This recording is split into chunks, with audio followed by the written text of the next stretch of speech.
SSLCയുടെ IT practical പരീക്ഷ ഒഴിവാക്കും. SLC higher secondary, vocational higher secondary മൂല്യനിർണ്ണയം ജൂൺ 1 മുതൽ ജൂൺ 19 വരെയും SSLC മൂല്യനിർണ്ണയം ജൂൺ 7 മുതൽ ജൂൺ 25 വരെയും നടത്തും.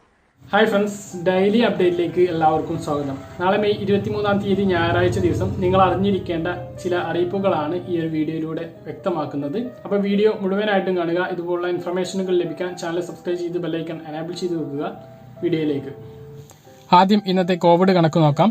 28,514 പേർക്കാണ് കോവിഡ് രോഗം സ്ഥിരീകരിച്ചത്. കഴിഞ്ഞ 24 മണിക്കൂറിനിടെ 1,26,028 സാമ്പിളുകളാണ് പരിശോധിച്ചത്. ടെസ്റ്റ് പോസിറ്റിവിറ്റി നിരക്കിൽ നേരിയ കുറവ് രേഖപ്പെടുത്തിയിട്ടുണ്ട്. 22.63 ആണ് ടെസ്റ്റ് പോസിറ്റിവിറ്റി നിരക്ക്. ഇനി പറയുന്നത് ആരോഗ്യവകുപ്പിൻ്റെ ഒരു മുന്നറിയിപ്പാണ്. കോവിഡ് രോഗികളിൽ ബ്ലാക്ക് ഫംഗസ് രോഗം കണ്ടുവരുന്നുണ്ട്. അതിൻ്റെ ലക്ഷണങ്ങളാണ് പറയുന്നത്. തലവേദന, കാഴ്ചയിൽ മങ്ങൽ, കണ്ണിന് ചുറ്റും തലവേദന, മൂക്കിന് ചുറ്റും, അണ്ണാക്ക് എന്നിവിടങ്ങളിൽ കറുപ്പ് കലർന്ന നിറവ്യത്യാസം കാണുക. ഇത്തരം ലക്ഷണങ്ങളാണ് ബ്ലാക്ക് ഫംഗസിനുള്ളത്.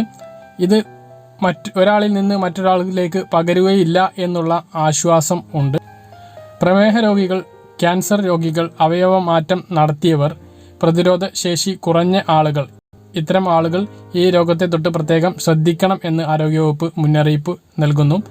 ലക്ഷണങ്ങൾ കണ്ടാൽ ഉടൻ തന്നെ വൈദ്യസഹായം നേടണമെന്നും ആരോഗ്യവകുപ്പിൻ്റെ മുന്നറിയിപ്പ്. അപ്പോൾ ഈ കാര്യം എല്ലാവരും ശ്രദ്ധിക്കുക. ഇനി വീഡിയോയുടെ തുടക്കത്തിൽ കണ്ട പോലെ മുഖ്യമന്ത്രി പറഞ്ഞതുപോലെ ഈ മണിക്കൂറിലെ ഏറ്റവും പ്രധാനപ്പെട്ട അറിയിപ്പാണ് ഇനി പറയുന്നത്. SSLC IT പ്രാക്ടിക്കൽ പരീക്ഷ ഒഴിവാക്കി എന്നാണുള്ളത്. SSLC മൂല്യനിർണ്ണയം ജൂൺ 7 മുതൽ 25 വരെ നടത്താൻ തീരുമാനിച്ചതായി മുഖ്യമന്ത്രി അറിയിച്ചിട്ടുണ്ട്. Higher secondary, vocational higher secondary പരീക്ഷ മൂല്യനിർണ്ണയം ജൂൺ 1 മുതൽ 19 വരെ നടത്തും എന്നാണ് പറഞ്ഞിട്ടുള്ളത്. +2 പ്രാക്ടിക്കൽ പരീക്ഷ ജൂൺ 21 മുതൽ ജൂലൈ 7 വരെ നടത്തുമെന്നും അറിയിച്ചിട്ടുണ്ട്. SSLC വിദ്യാർത്ഥികൾക്ക് വലിയ ആശ്വാസം നൽകുന്ന ഒരു വാർത്തയാണിത്. കാരണം +1 പ്രവേശനം ഒരു വലിയ വൈകാതെ തന്നെ നടത്താനുള്ള ഒരു സാധ്യതയുണ്ട്. കാരണം SSLC റിസൾട്ട് ഈ ഒരു ജൂൺ മാസം അവസാനമോ ജൂലൈ മാസം ആദ്യമോ ഉണ്ടാകും. അതുപോലെ തന്നെ +2 റിസൾട്ട് ജൂലൈ ആദ്യ വാരം തന്നെ ഉണ്ടാകും. പ്രാക്ടിക്കൽ പരീക്ഷ കഴിഞ്ഞാൽ ഉടൻ തന്നെ +2വിൻ്റെ റിസൾട്ടും ഉണ്ടാകുന്നതായിരിക്കും. മറ്റൊരു പ്രധാനപ്പെട്ട അറിയിപ്പ് പോലീസിൻ്റെ ഒരു മുന്നറിയിപ്പാണ്. കഴിഞ്ഞ വീഡിയോയിൽ നമ്മൾ പറഞ്ഞിരുന്നു, കൊറോണ വാക്സിനേഷൻ അപ്പോയിൻമെൻറ്റ് ടെലിഗ്രാം വഴി ഉണ്ട് എന്ന് പറഞ്ഞിട്ടുള്ള ചില മെസ്സേജുകൾ വാട്സപ്പിലൂടെയും ഫേസ്ബുക്കിലൂടെയൊക്കെ കടന്ന് കളിക്കുന്നുണ്ട്. അത്തരം മെസ്സേജുകൾ വ്യാജ വാർത്തയാണ്. ആരും അത്തരത്തിലുള്ള മെസ്സേജുകൾ ക്ലിക്ക് ചെയ്ത് നിങ്ങളുടെ ഡാറ്റ അവിടെ കൊടുക്കരുത്.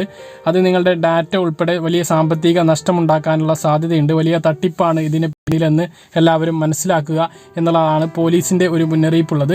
നിലവിൽ വാക്സിന് രജിസ്റ്റർ ചെയ്യാൻ www.cowin.gov.in എന്ന സൈറ്റിലൂടെയും അതുപോലെ തന്നെ ആരോഗ്യ സേതു ആപ്പിലൂടെയുമാണ് ഈ ഒരു കോവിഡ് വാക്സിന് രജിസ്റ്റർ ചെയ്യാൻ കഴിയുക എന്നുള്ള കാര്യം എല്ലാവരും മനസ്സിലാക്കുക.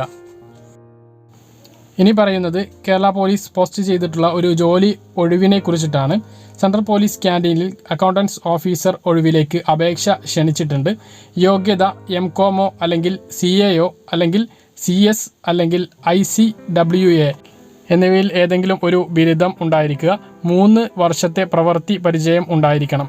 അപേക്ഷിക്കേണ്ട അവസാന തീയതി മെയ് മാസം 31 ഇതിനെക്കുറിച്ചിട്ടുള്ള കൂടുതൽ വിവരങ്ങൾക്ക് www.keralapolice.gov.in എന്ന വെബ്സൈറ്റ് സന്ദർശിക്കുക. പറഞ്ഞ കാര്യങ്ങളെല്ലാം വ്യക്തമായിട്ട് മനസ്സിലായിട്ടുണ്ടെന്ന് കരുതുന്നു. ഇതുപോലുള്ള ഇൻഫർമേഷനുകൾ ലഭിക്കാൻ ചാനൽ സബ്സ്ക്രൈബ് ചെയ്ത് ബെല്ലൈക്കൺ എനേബിൾ ചെയ്ത് വെക്കുക. മറ്റൊരു വീഡിയോയുമായി നമുക്ക് വീഡിയോ കാണാം. അതുവരേക്കും ബൈ.